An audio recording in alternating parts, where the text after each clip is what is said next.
चलो आज हम बहुत दिनों के बाद फिजिक्स का एक क्वेश्चन करते हैं। बहुत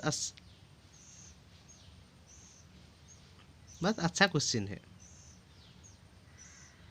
तो देखते हैं क्या क्वेश्चन में क्या पूछा है, क्या हमको दिया है, तो उसके बाद हम देखेंगे क्वेश्चन को कैसे सॉल्व करते हैं। ओके, चलो देखते हैं इस क्वेश्चन में क्या है। Two identical conducting sphere P and S with a charge Q repel each other with a force।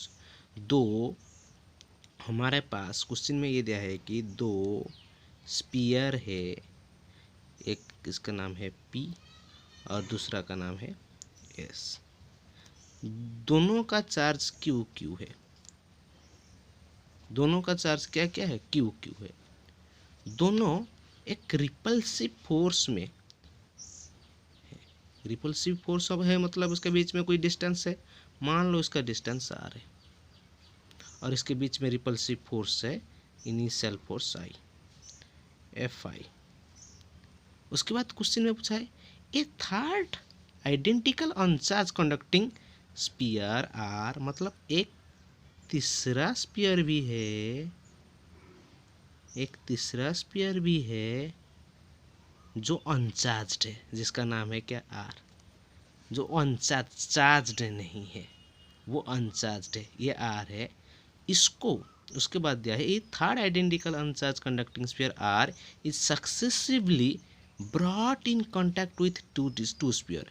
इसको इसके साथ हम क्या करेंगे? कांटेक्ट में लाएंगे। उसको इसके साथ कांटेक्ट में लाएंगे। उसके बाद देखेंगे जो नया फोर्स होगा इसके बीच में, ये दोनों के बीच में जो नया रिपल्सिव फोर्स क्या होगा उसको देखेंगे। चलो क्वेश्चन को देखते हैं। तो पहले हम लिख देते हैं ये जो है ये दोनों के लिए क्या रिपल्सिव फोर्स है। तो अकॉर्डिंग टू कूलम्स फोर्स और कूलम्स लॉ, रिपल्सिव फोर्स और initial repulsive force Fi is equal to, magnitude में लिखेंगे इसको 1/4 एप्सिलॉन नॉट। ये दोनों का चार्ज क्या है? ये इसका Q है, इसका Q है, तो कोई फर्क नहीं पड़ेगा, Q²/R²। तो ये हो गया हमारा इक्वेशन 1। उसके बाद देखो जब ये हमारा P है, P स्पीयर है, ये हमारा P स्पीयर है ना, इसके साथ Q चार्ज है। जब एक अनचार्ज्ड स्पीयर लाएंगे R को, इसके साथ कांटेक्ट में रखेंगे तो ये इसके साथ चार्ज शेयर करना चाहेगा। क्या शेयर करना चाहेगा? चार्ज। तो मतलब ये Q था, तो ये दोनों बराबर होने चाहेंगे। तो ये इसके बीच में नया चार्ज कितना हो जाएगा? इसका Q/2 हो जाएगा, इसका भी Q/2 हो जाएगा। तो अभी जब हम कांटेक्ट में लाने के बाद ये जो अनचार्ज स्पीयर को चार्ज स्पीयर के कांटेक्ट के लाने के बाद अभी इसका चार्ज कितना हो गया?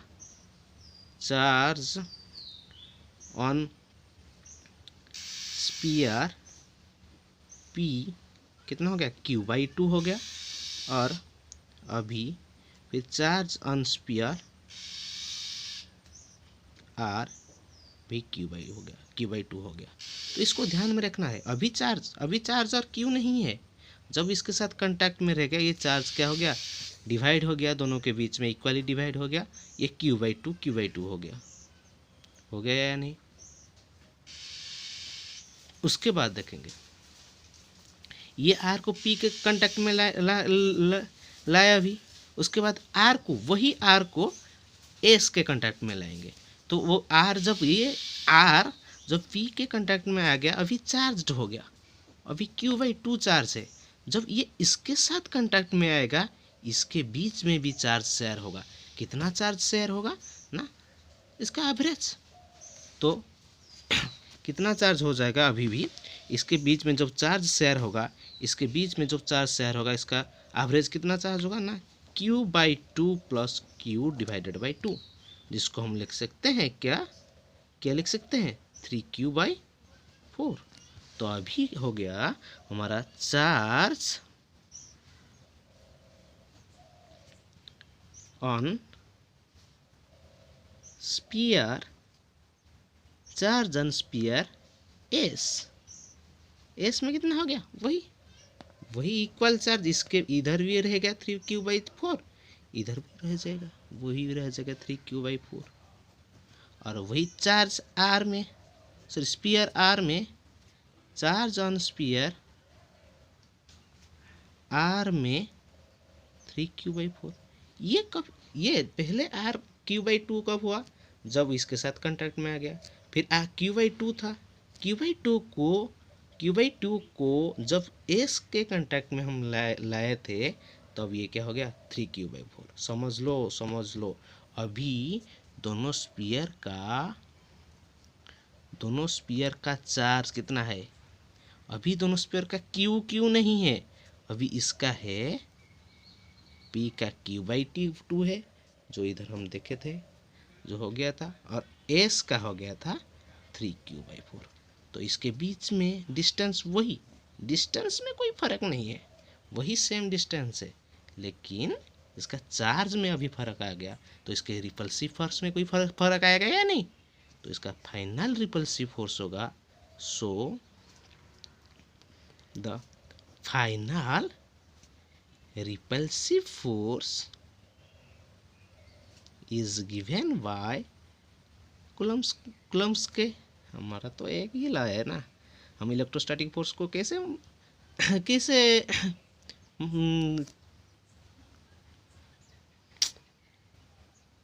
फाइनल रिपल्सिव फोर्स होगा, हम कूलम्ब्स फोर्स से इसको निकालेंगे, तो कूलम्ब्स फोर्स जो है उसको हम फॉर्मूला में डाल देंगे तो हो जाएगा।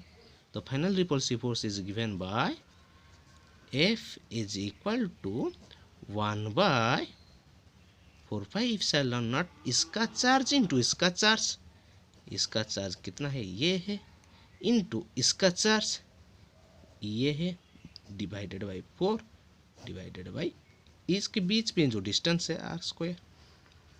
ये फाइनल है, ये फाइनल रिपल्सिव फोर्स है, जैसे मैग्नीट्यूड में रहेगा, मैग्नीट्यूड में। ये इनिशियल रिपल्सिव फोर्स था, ये इनिशियल रिपल्सिव फोर्स था, ये इसको भी मैग्नीट्यूड में रखेंगे।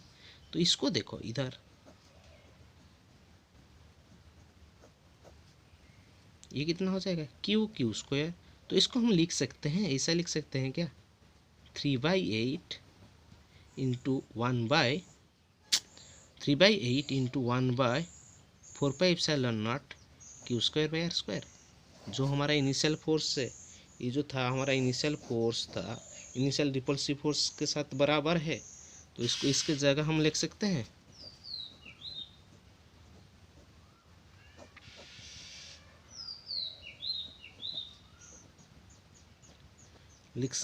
या नहीं।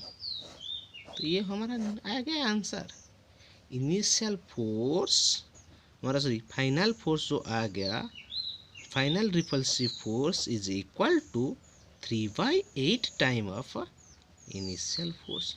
यदि ये वीडियो आपको अच्छा लगा है तो चैनल को थोड़ा सा सब्सक्राइब कर दो, लाइक कर दो और शेयर भी कर दो। ये बहुत अच्छा क्वेश्चन है, बेहतरीन क्वेश्चन है।